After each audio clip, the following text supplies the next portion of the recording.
லாட்டரின்னு சொன்னோனே நமக்கெல்லாம் ஞாபகம் வர்றது, லாட்டரியில் 11,00,00,000 ரூபாய் பரிசு. காய்கறி வியாபாரி கோடீஸ்வரர் ஆனார். கேரளா லாட்டரியில் சூப்பர் மார்க்கெட் ஊழியருக்கு யோகம் 10,00,00,000 ரூபாய் முதல் பரிசு அடித்தது. தடை செய்யப்பட்ட லாட்டரி விற்ற 20 கைது. ஆன்லைன் மூலம் லாட்டரி விற்ற ஒருவர் கைது. இது மாதிரியான நியூஸஸ்லாம் பார்த்து பார்த்து நம்மள பல பேர் என்ன நினைச்சிட்டு இருக்கோம்னா, லாட்டரின்றது தமிழ்நாடு அல்லது இந்தியாவுக்குள்ள மட்டுமே பயன்பாட்டுல இருக்கிற ஒரு விஷயம்னு நினைச்சிட்டு இருக்கோம். ஆனா அதுதான் இல்ல. லாட்டரிக்கு சுமார் 2000 வருட வரலாறு இருக்கு. ரோம பேரரசர் ஆகஸ்டஸ்ல இருந்து இங்கிலாந்து ராணி எலிசபெத் வரைக்கும் தங்களோட அரசு திட்டங்களுக்கான நிதியை திரட்டுறதுக்காக லாட்டரிஸை யூஸ் பண்ணியிருக்காங்க. But as you all know, தமிழ்நாட்டுல லாட்டரி பேன் பண்ணப்பட்டிருக்கு. ஏன்? அது நம்ம தெரியணும்னா, ஃபர்ஸ்ட்டு நம்ம லாட்டரினா என்ன? அதோட ஃப்ளோ எப்படி? என்ன மாரி அது ஃபங்ஷன் ஆயிருக்கு? இத பத்தி தான் நம்ம இந்த வீடியோல பார்க்க போறோம். நெறைய டைப்ஸ் ஆஃப் லாட்டரி இருக்கு. Digit based lottery, online lottery and lottery tickets இருக்கு.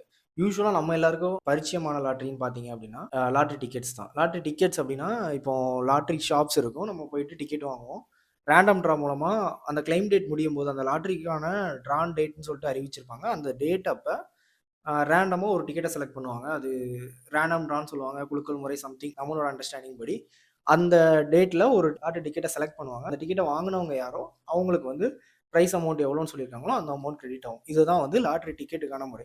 இது எப்படி ஃபங்ஷன் ஆகுது அப்படின்னு பார்த்தீங்கன்னா, ஆஸ் பர் லாட்டரி ஆக்ட் 1998 படி பிரைவேட்டால வந்து லாட்டரி டிக்கெட்ஸ் பிரிண்ட் பண்ண முடியாது. Only government can print the lottery tickets. So first எப்படி ப்ராசஸ்னா, லாட்டரி டிக்கெட்ஸ் வந்து கவர்மெண்ட் பிரிண்ட் பண்ணுவாங்க. அதுக்கு கீழ இருக்கிற நெக்ஸ்ட் லெவல் வந்து டிஸ்ட்ரிபியூட்டர்ஸ். டிஸ்ட்ரிபியூட்டர்ஸ் என்ன பண்ணுவாங்க அப்படின்னா, கவர்மெண்ட் பிரிண்ட் பண்ணியிருக்க நம்பர் ஆஃப் லாட்டரிஸ். இப்போ 1,00,000 லாட்டரிஸ் பிரிண்ட் பண்ணியிருக்காங்க அப்படின்னா, அந்த 1,00,000 லாட்டரிஸ்க்கான அமௌண்ட்ட டிஸ்ட்ரிபியூட்டர்ஸ் பே பண்ணி அந்த லாட்டரி டிக்கெட்ஸ வாங்கிருவாங்க. இவங்களுக்கு கீழ வந்து டிஸ்ட்ரிக்ட் லெவல்ல ஏஜென்ட்ஸ் இருப்பாங்க. டிஸ்ட்ரிக்ட் லெவல் ஏஜென்ட்ஸ் என்ன பண்ணுவாங்கன்னா, டிஸ்ட்ரிபியூட்டர்ஸ்ட்ட இருந்து வாங்கி ரீட்டெயில் செல்லர்ஸ்க்கு வந்து டிஸ்ட்ரிபியூட் பண்ணுவாங்க. லைக் ரீட்டெயில் செல்லர்ஸ்னா நம்மளோட லாட்டரி ஷாப் ஓனர்ஸ் வந்து டிக்கெட்ஸ் வந்து டிஸ்ட்ரிபியூட் பண்ணுவாங்க. ஸோ ஆஸ் அ பப்ளிக் நம்ம என்ன பண்ணுவோம் அப்படின்னா, அந்த டிக்கெட்ஸை வாங்குவோம். அண்ட் தென் அந்த ஆன் டேட் அப்ப அந்த குறிப்பிட்ட லாட்டரி டிக்கெட்டை வந்து செலக்ட் பண்ணிட்டு அந்த லாட்டரிக்கான பிரிண்டட் அமௌண்ட்டை வந்து கவர்மெண்ட்லேருந்து இஷ்யூ பண்ணுவாங்க. யார் அந்த டிக்கெட்டை வாங்கினாங்களோ அவங்களுக்கு வந்து சேரும். பட் இந்த அமௌண்ட் வந்து கம்ப்ளீட்லி வந்து டாக்ஸபிள். ஸோ இப்போ நீங்கள் வந்து ஃபார் சே ஒரு 10 லேக்ஸ் உங்களுக்கு அமௌண்ட் வருதுன்னா, அதுக்கு எவ்வளோ டாக்ஸ் அமௌண்ட்டோ அதை பே பண்ணி தான் நீங்கள் வாங்குவீங்க. So completely it's an white money. So இதை வந்து நீங்கள் உங்களோட விருப்பப்படி செலவு பண்ணுறதுக்கான உங்களுக்கு ரைட்ஸ் இருக்குது. ஸோ இந்த அமௌண்ட் எப்படி ஸ்ப்ளிட் ஆகுது அப்படின்னு பார்த்தீங்கன்னா, இப்போ ஃபார் சே ஒரு 100 ரூபீஸ் கொடுத்து அந்த டிக்கெட் வாங்குறீங்க அப்படின்னா, அதில் வந்து 50லேருந்து 60% ஆஃப் அமௌண்ட் வந்து ப்ரைஸ் அமௌண்ட்டுக்கு வந்து கொடுத்துட்றாங்க. அதுக்கப்புறம் பார்த்தீங்கன்னா 10லேருந்து 15% ஆஃப் அமௌண்ட் வந்து டிஸ்ட்ரிபியூட்டர்ஸ் அண்ட் செல்லர்ஸ்க்கு வந்து போகுது. அண்ட் தென் 5 to 10% வந்து பிரிண்டிங் அண்ட் அட்மினிஸ்ட்ரேஷனுக்கு போகுது. 20+30% ஆஃப் அமௌண்ட் வந்து கவர்மெண்ட் வெல்னஸ், அதாவது கவர்மெண்டோட ஸ்கீம்ஸ்க்காக செலவு பண்ணுறதுக்காக இந்த மாதிரி ஸ்ப்ளிட் பண்ணியிருக்காங்க. இதுதான் வந்து லாட்டரியோட ஃபங்க்ஷன். இப்போ தமிழ்நாட்டில் எப்படி லாட்டரி இன்ட்ரடியூஸ் ஆகுதுன்னு பார்க்கலாம்.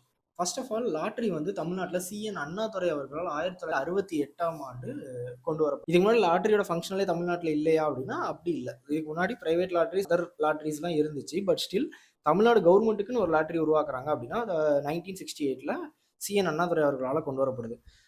எதற்காக லாட்டரியை வந்து கவர்மெண்ட்டே கொண்டு வராங்க அப்படின்னு பார்த்தீங்க அப்படின்னா, ப்ரீவியஸாக இப்போ இருக்கிற மாடர்ன் தமிழ் பீப்புள்ஸ்க்கு எப்படின்னா இண்டஸ்ட்ரியலைசேஷன், வெண்மை புரட்சி இது மாதிரி நிறைய விஷயங்களை பண்ணி பண்ணி ஓரளவுக்கு க்ரோன் ஆகிட்டோம்.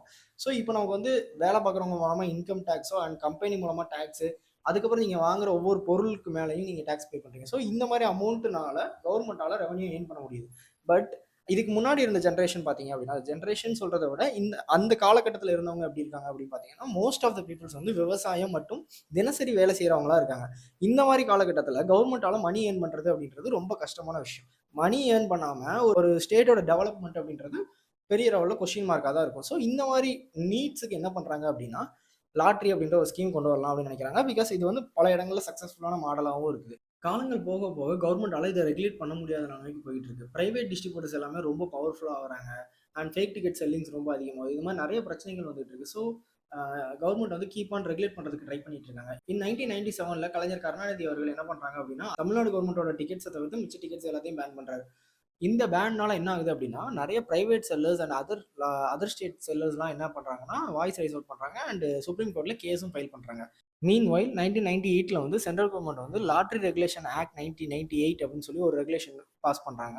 ஆல்சோ சுப்ரீம் கோர்ட்டுமே என்ன சொல்றாங்க அப்படின்னா, அதர் ஸ்டேட்ஸோட டிக்கெட்ஸை பேன் பண்ணிட்டு உங்க ஸ்டேட்ஸோட டிக்கெட்டை மட்டும் நீங்க அலோவ் பண்றது இட்ஸ் நாட் ஃபேர் அப்படின்ற மாதிரியான ஒரு டிசிஷனை வந்து சுப்ரீம் கோர்ட்டுமே எடுக்கிறாங்க.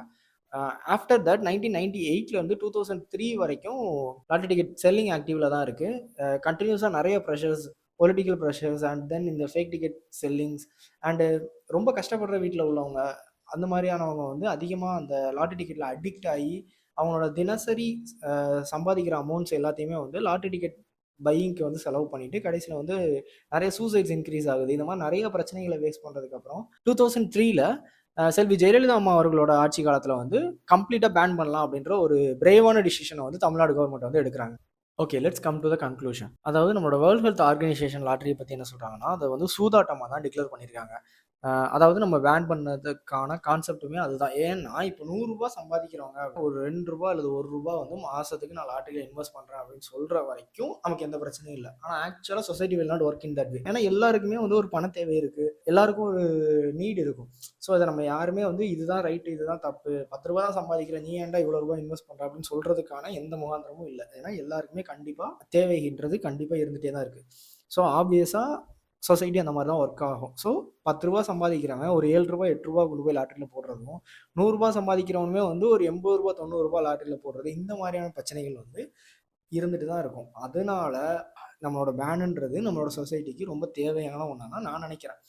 அது மட்டும் இல்லாமல் இப்போ சில பேர் கேட்கலாம், லைக் ஷேர் மார்க்கெட்ல we have keep on investing and கண்டினியூஸாக லாஸ் பண்ணிக்கிட்டே இருக்கிறவங்க இருக்க தான் செய்கிறாங்க. அதனாலையும் நிறைய சூசைட் இருக்குது. இதெல்லாம் நடக்கும்போது ஏன் நம்ம லாட்டரியை மட்டும் பேன் பண்ணணும், அந்த மாதிரியான கொஸ்டின்ஸும் வரும்.